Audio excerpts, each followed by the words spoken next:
Welcome to the Mind Body Project course, Removing Negative Emotions Through Timeline Techniques. So disclaimer, I'm not medically trained. This course is for educational purposes only. Please do your own research. Treat everything I say as unverified rumour. Yeah, so please do your own research. Treat everything I say as unverified rumour. Do not neglect anything I say. Do not accept anything I say. And do not reject anything I say. Test this stuff out on your own bodies. Now, this course is a very powerful course, and there are a few things though. So first of all, not for those with deep trauma issues. Yep, so it's not for those who have known issues of abuse, not for those who have deeply repressed memories, or if you think that if there's a significant emotional event in the past and you think that may be the case, then please don't do this course for that. And it's not for those with long-standing deep depression, and it's not for those who are sectioned under the Mental Health Act because of laws involved with that. Now, the reason why I'm saying all this to you is because this is an online course, and to work with any of these issues, not that you can't, but with an online course, you really need to have someone there with you if it's a deep issue like that. It's just for safety purposes. Deep trauma or abuse issues, you need to have someone there in front of you. So please don't use any of these techniques on here if you have any of these things here. Please don't do that. So the introduction. So creating your perfect future. So what is it that everybody wants? What is it that you want? Now, if you think about that, when I've actually asked this question, I say, go to the gym. You're going to the gym. What do you want to go to the gym for? I want to lose weight. Okay, so what do you want to lose weight for? Because I want to look good. What do you want to look good for? Because I want to feel good. Okay, so what do you want to feel good for? Because it'll make me happy. It always comes down to happiness. If you ask people enough questions, it comes down to we all want to be happy. Yep. No one wants to be unhappy. Everybody wants to be happy. Now, the problem is what we say. This is what we say. We say, when I get X, Y, or Z, or when I get that new car, or when I get that house, or when I get that job, or when I get that perfect body, then I will be happy. Now, this is like chasing the pot of gold at the end of the rainbow. It never happens like this. You're always chasing something. You're always chasing. So it doesn't happen. You need to be really happy now. The journey that you're taking needs to be happiness. Success is the journey. It's not the outcome. It's the actual journey.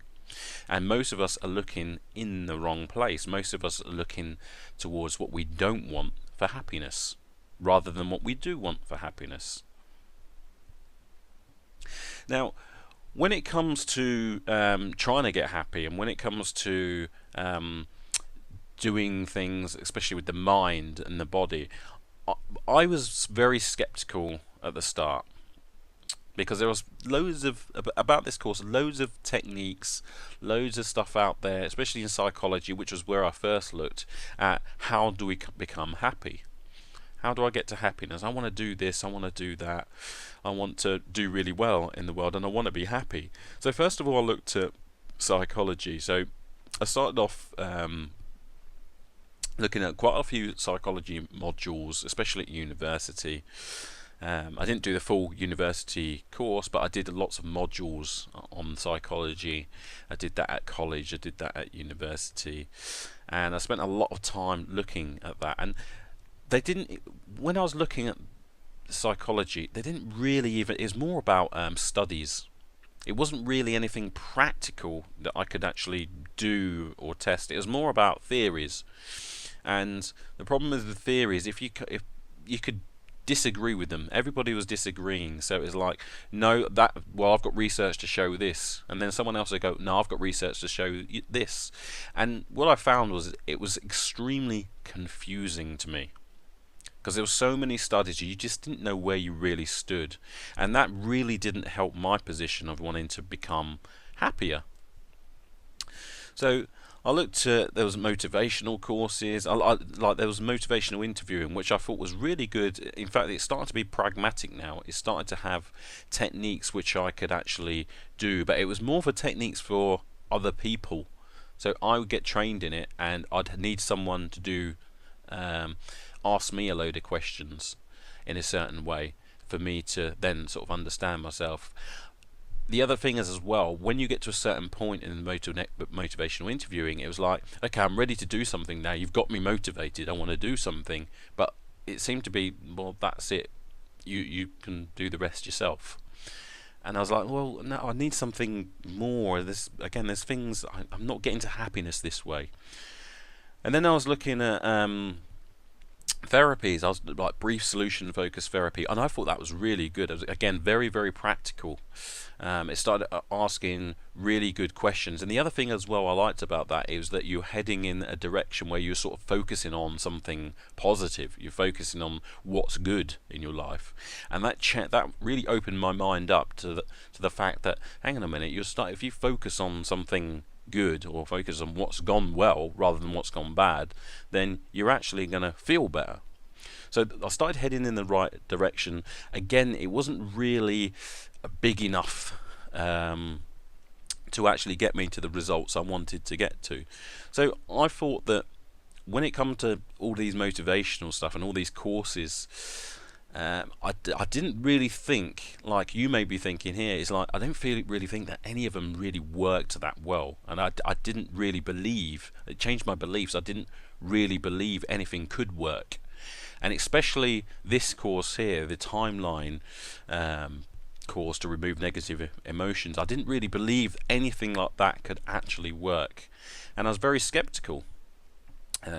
So when I had I looked at the book, my first book, NLP for Dummies. I looked in there, and there's like a technique, fast phobia cure, and you may have done the fast phobia module that I've put together.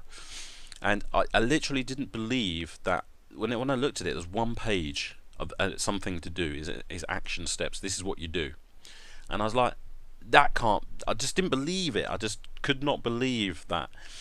And so I put the book down and left it for 6 months. I just left it. I bought this book to have a look at it to see what it was like, because I was really interested in practical stuff. And I left the book because I just did not believe that it was possible. I just literally couldn't believe it. And then what I did is I started doing some coaching. My chief executive come down and started saying to me, look, here's some life coaching stuff, and there's some positive psychology. So I started looking into that, and then he started doing a bit of coaching on me, and that was very, very powerful, and that opened me up to a world where, because I'd never focused on the past and the future. It was like, what are you going to do 3 years from now? And I was like, I don't even know what I'm going to do tomorrow, so how am I going to know what I'm going to do 3 years from now? And it was like, well, okay, right. And then he broke my life down into bits. He broke it down into career. Okay, what are you going to do for career? Health? What's your health going to be? What's your home environment going to be? Yeah. What's your personal development? What have you going to have learnt? And then it just broke everything down into bits and said, 3 years from now, tomorrow, I want you to go and just go and do something and focus on what you're going to be doing in 3 years from now.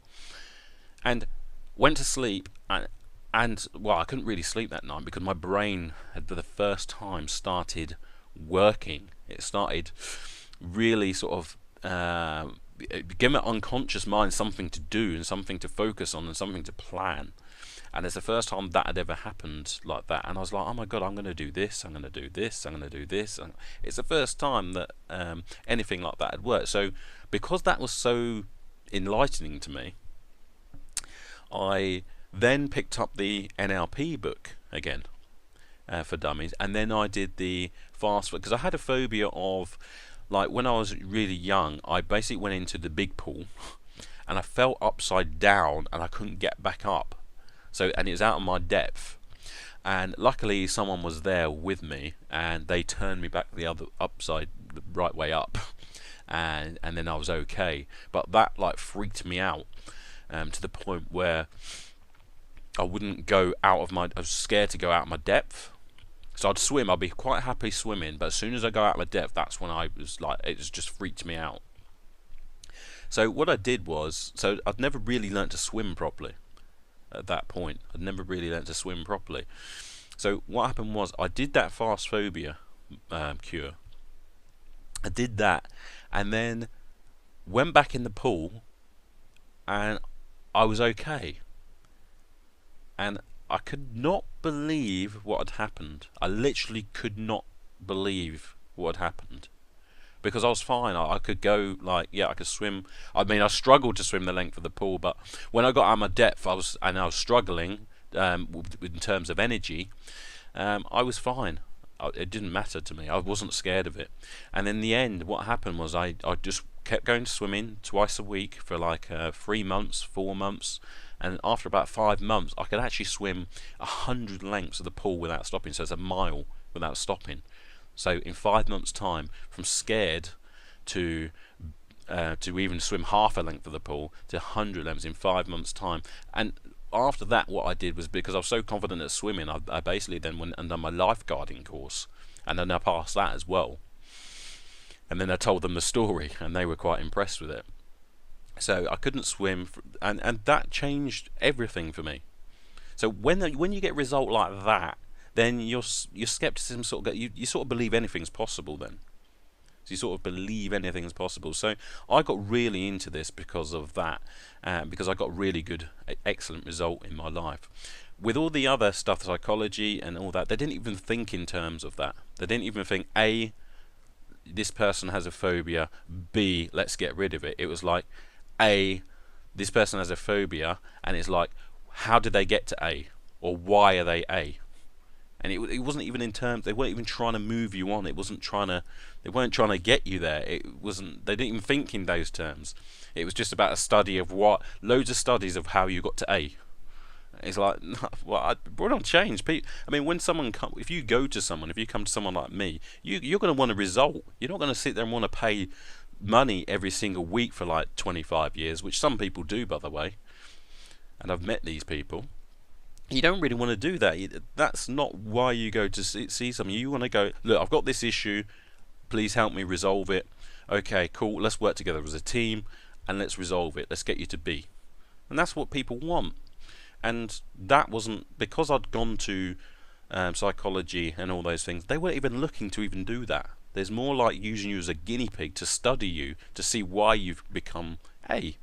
Why has this person got a phobia? It matters. It doesn't matter at all. What matters to me as the client is that I want to get to B.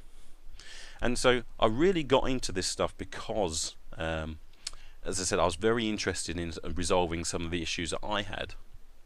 And that is why I've continued in this. And 10 years, and what happened was, I started looking at everything, at NLP, timeline therapy, hypnotherapy, quantum jumping, astral projection, spirit science, quantum physics, design human engineering, neurohypnotic repatterning, everything, coaching, life coaching, CBT, what else is there? Everything, feng shui, what else have been?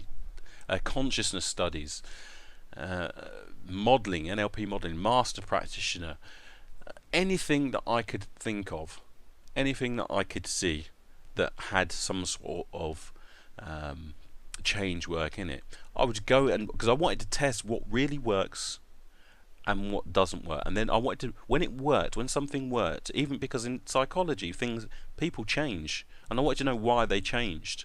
In CBT, people change from time to time. Again, it's from time to time. Psychology is not that effective, but people do change in it, and I wanted to know why they changed in it. And I wanted to know why someone would change in CBT. I wanted to know why they would change in NLP. I was only studying the people that actually changed, because I wanted to know what the difference is between those people changing and the people not changing.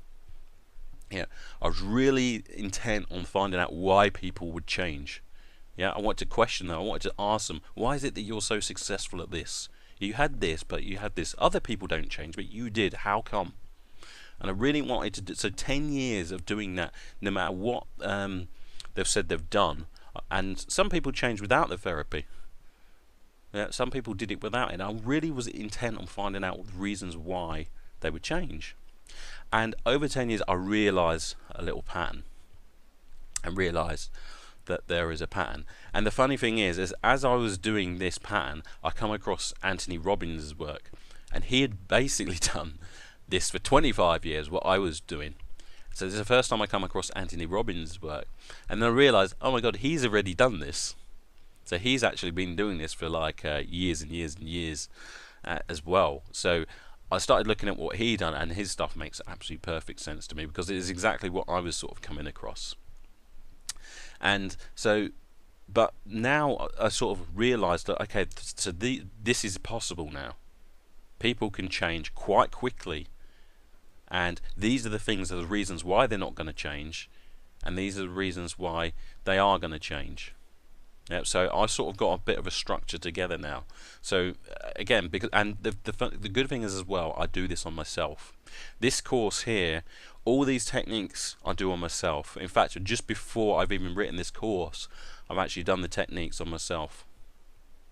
Yeah, so I do the stuff that I think is going to work and works well, and on myself. And I really want to share this and get this out to people.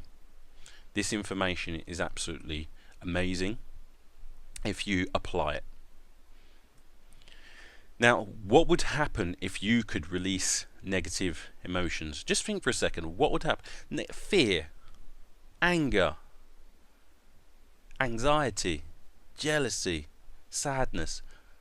What would happen if you could release those from your body? Do you think that would make a difference to you? Of course it would. Yeah? And that is why this course is so powerful. And if you've struggled with anxiety, self-doubt, low confidence, low self-esteem, anger, jealousy, sadness, this information in this course can change your life forever. Yeah? This is possible to do that with this information here. Now, what are negative emotions? And negative emotions actually kill your dreams. You have dreams in your life, things that you want to do. Like when you was, we're going to do some exercises later on this, but when you were younger, you had dreams about what you could achieve and what you wanted to achieve, what you really wanted to get. Even probably in your teenage years, in your really young years, you had dreams. What is it that stopped you from getting those dreams? And it is negative emotions. Why? Because negative emotions actually change your decision making. If you're scared, if there's something that you really want to do, but you're scared of doing the steps, then you're not going to do it. Yeah, you are not going to do it. But if you release those negative emotions so you wasn't scared, then you're probably going to do that. And then you'll do the dreams, and then we become to happiness. Now, cause versus effect. You need to be fully in charge of your decision making. Yeah? Because if you're not, then you're not going to get to your dreams. Yeah. So to do this, to get fully in charge. Now, let me just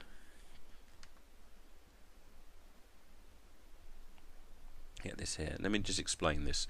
Okay. If you're 99% the cause of all your where you are today, let's say where you are today right now in your life, and you're saying it's not your fault, yeah, or let's say you are saying, look, I am in control of my life, 99% of it is my fault, 1% isn't, then essentially what's going to happen is you are going to do this. Number 10 is your dream, but if you're 99%, you're going to go, and you're going to hit a 9. And that's 99% cause. Yeah, if you're 1% off, then you're not going to hit your target still. You might get close to it, but you're not going. Your dreams are 10. 9 is close to your dreams. And if you're saying to me, listen, I am fully in control of my life, but just not this bit, then you're still not going to get to your dreams. And that 1% is probably unresolved negative emotions. As I said before, decision making determines the results in your life. Whether or not you have your dreams now is the result of the decisions that you have made unconsciously and consciously then in the past. Yeah. You create your future moment to moment. And as I've just said, it's you are in control of where you are now. You are the decisions you have made unconsciously and consciously have led you where you are today. Now, a lot of people find that really hard to accept. And they say, no, but I didn't want this thing to happen to me. Yep. Here's the thing. People have bad things that happen in life. I've had bad things happen in life. Richard Branson's had bad things happen in life. Loads of people have bad things that happen in life. Yeah. But you are always responsible for the decisions or your response to those bad events. You're in control of that. Yeah? Because I don't think people consciously choose to put themselves in a bad position. I don't believe that. No one chooses to put themselves into debt. No one chooses to put themselves in a situation where they get beaten up. Yeah, that's not what I'm saying here.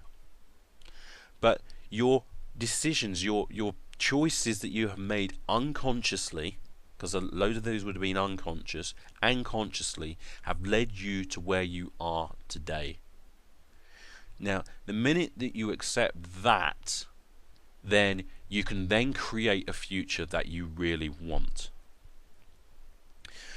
Now, as I've said before, beliefs are going to be an effect on this course, and your beliefs around timeline techniques, whether it works or not. So what I want to do is I want to talk about beliefs for a second, because beliefs can kill or they can liberate. Now I'm going to go into work from someone called Bruce Lipton, who is studying the field of epigenetics, biology of belief. So he talks about belief, which we're going to go on to. David Hamilton, again PhD, quantum field healing.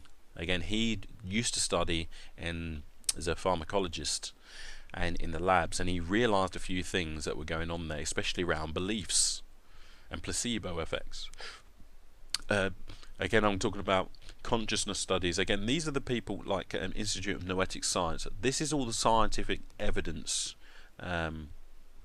Marilyn Schlitz there. This is scientific evidence that shows that your beliefs are going to liberate you or put you in pain. Yeah? Now let's talk about biology of belief. This is brand spanking new research that I've just come across, and he's just getting this out there now. Now, cells are not controlled by genes as we first thought. Remember, it's like, well, if your family member has this, they have cancer, that means you're probably going to get cancer. Yeah, that statement in itself is going to change your belief, and your belief will, if you believe that, then that's going to make that happen. Yeah, but we now know that cells are not controlled by genes; they are controlled by the environment they are in. So we are not victims of our hereditary. We are the masters of our biology. The environment that you're in, like, here's what happens. Let's say a family with cancer, family with a history of cancer. Yep. Now, what they did was they put a foster child in that whose family no history of cancer, puts that foster child into that family, and guess what happens? The foster child all of a sudden gets cancer. Yeah, nothing to do with the genes, it's to do with the environment that he's in. So this is brand spanking new research, but again, this can be repeated over and over again. They can watch the cells do this, and depending on what the cell's environment are in, depends on what the results are going to be. Yeah, it's absolutely incredible. So you are actually, depending on what environment you put yourself in, is depending on what sort of results that you are going to get in your life. Yep, so do the research. Again, don't just believe anything I say, but don't reject anything I say. Don't neglect anything I say, and don't accept anything I say. Do your own research. Do this. Go and look this guy up. Go and look at his research.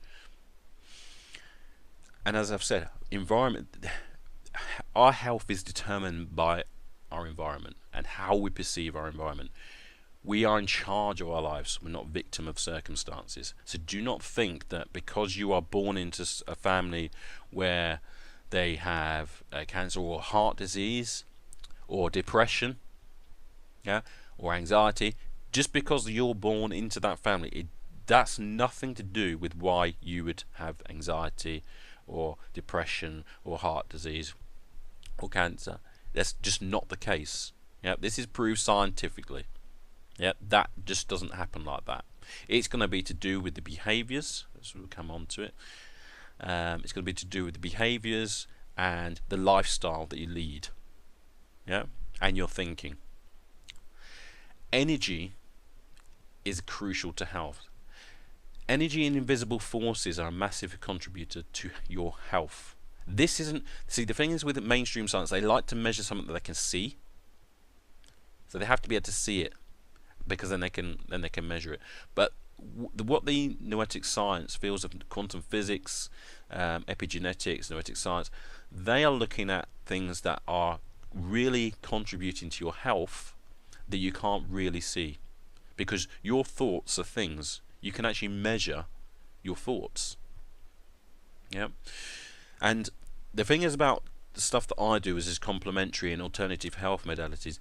They're usually based on these forces. So these energy forces, invisible forces, law of attraction.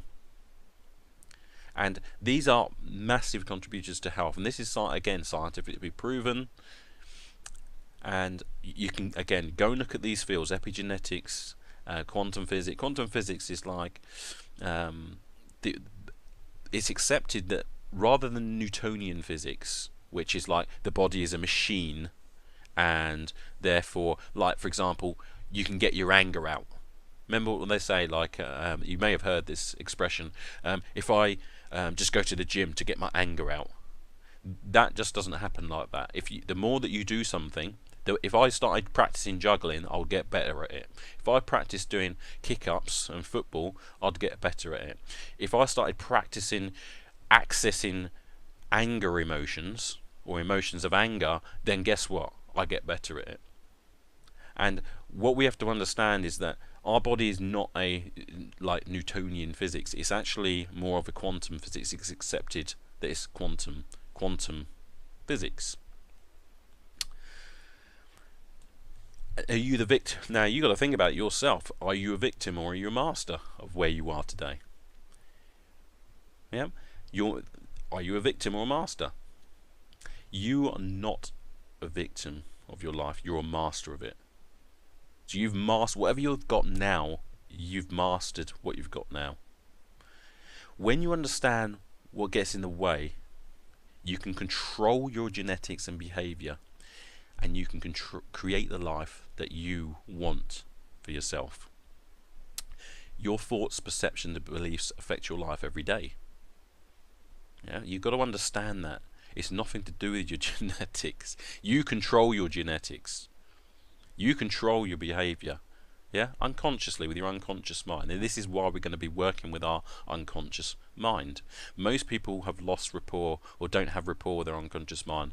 When you get it on your side and you get it doing the things that you want to do, then you're going to see results that you've probably never ever seen before in your life, that you never thought was possible. This is why I'm going through lots of stuff with belief. Your intention plays a role in healing. So what have you intend? When you think about, like, what was it? I heard a story where, what was it? Someone was telling a story about their dad. They took their dad to hospital, and their their dad said, no, the hospital said, right, he's only got days to live. He's got days to live. He's got cancer. He's only got days to live. They didn't tell him that. They didn't tell the father that. And so he went home, and 6 months later, he was still alive. A year later, he was still alive. And as I said, and then they went back, they told the hospital, look, he's still alive. What's going on here? You said he only had days to live. And, like, they said, well, we don't understand. How's that happened? And it's because, like, he thought, because he'd been let out of the hospital, that he was alright. So therefore, he thought that he was going to be okay. And that's why they let him out. And that's why he survived a lot longer than what they thought he would. Yeah? So, his intention, his intention was like, again, heal. I'm healing. I'm healing. I've healed. And if you think the condition can be healed, you are right. And if you believe that it can't be healed, you're also right. But he believed it could be healed. He thought he was healing because they'd let him out. You see how powerful that you are? You're absolutely so powerful. Your beliefs will change. Your beliefs will give you power, or they will limit you. Yeah, this is how important this is. You must get this. Beliefs are the body's strongest medicine. If you believe something is going to work for you, it will, regardless of what it is. Yeah, believe you can, and you're halfway there. So beliefs equal medicine or disease. It depends on what you believe. So therefore, you may as well have the game set up for you to win, but with changing your beliefs. Now let's keep going on with this theme about beliefs. There was a study done, and what they did was they split up half the group, so that they went to the gym to work on their biceps. So they're doing work in the gym, so just doing work on their biceps. And they split the other half of the group. They made them stay at home and think about working on their biceps. So in other words, they do it in their head. They'll sit down there and actually go through it in their head. They give them a specific technique to do, and they did it. And guess what? Biceps of both groups built up. So the couch potatoes actually still built up their biceps. Now, that's incredible, because that actually works. Yeah. Placebo effect. At least a third of all healing is due to the placebo effect, which I've just said. Someone thought he was healing, so he healed. Yeah. If a person believes that the process will heal them, it will. Even though they might have been given a sugar pill or a chalk pill or had a sham operation. And there was a sham operation in a study in Houston where patients went in for a knee operation for arthritis. Half had the operation, half had a sham operation. So that involved opening the knee up and then closing the knee, but just doing nothing. And over 3 years of follow-up, they found that both sets of patients reported having no pain, and the arthritis had gone. That's how powerful your mind is. Your beliefs are going to be medicine, or they're going to be disease. And let's go on with more of it. So, I mean, this Bruce Lipton again. He's saying that a third of the people are healing due to a positive thought, and this isn't emphasized enough on pharmacology courses. They're not really taking the invisible forces into account here. It all has to be something that you can see, and the mainstream doctors and health professionals are ignoring these facts. And it's not like they mean to do it, and some of them are probably interested in all of this stuff as well, and I'm not targeting them specifically or any specific one person, because again, the problem is the pharmaceutical companies are actually in charge of the training, because they fund the training for the doctors. So they don't really want them learning this stuff. So they're not going to teach you it when you go in there. They're going to find out what can they give you, what drug can they give you to actually help you. And the funny thing is like the beliefs are a third of what's going to heal you. And just think about it, medical costs could be cutting a third straight away if they actually started on what people believe. Yeah, it's quite incredible. Your beliefs are actually going to limit or empower you like that. Click of a finger. Now, Henry Ford, I mean, his famous quote here, again, whether you think you can or whether you think you can't, you're right. And the other things as well is desire. So what do you desire? It's like he wanted to make a V8 engine, which is 8 cylinders in one block, and like he was determined to do this. He had a massive desire. He goes, look, I want this done. He told his designers and engineers, look, I want this done. I want to create it. Just don't worry about how much it costs. Don't worry about the time that it takes, but just get it done. And all his engineers and all his designers says it wasn't possible for this to happen. It's not possible for this to happen. And he said, look, just go and do it anyway. So 6 months later, nothing happens. A year later, nothing happens. And so he went up to him and they said, look, it just can't be done. We can't do it. We cannot do this. And he said, look, I want it anyway. Go away and do it. Again, they went away, and then eventually they found out how to do it. They found out the magic of how to do it. And the funny thing is, when you have that much desire, what usually happens is just because something isn't created yet, just because something hasn't been done yet or it isn't available yet, it doesn't mean that you can't create it. And what they realized, they had to create some things to actually go and get it done, because things weren't in existence at that time. So that's why they had to create new things. Yeah. So you desire as well. You desire to do something just because you don't know how to do it yet. What your brain tends to do, your unconscious mind tends to do, is it finds a way. Yeah. When you have that much desire, when you have that much, you want to get to something, you find a way to do it. Yeah. Desire it outwits Mother Nature. Yeah. If Mother Nature says you can't do it, and your desire will actually overcome it and find the way to do it. Yeah.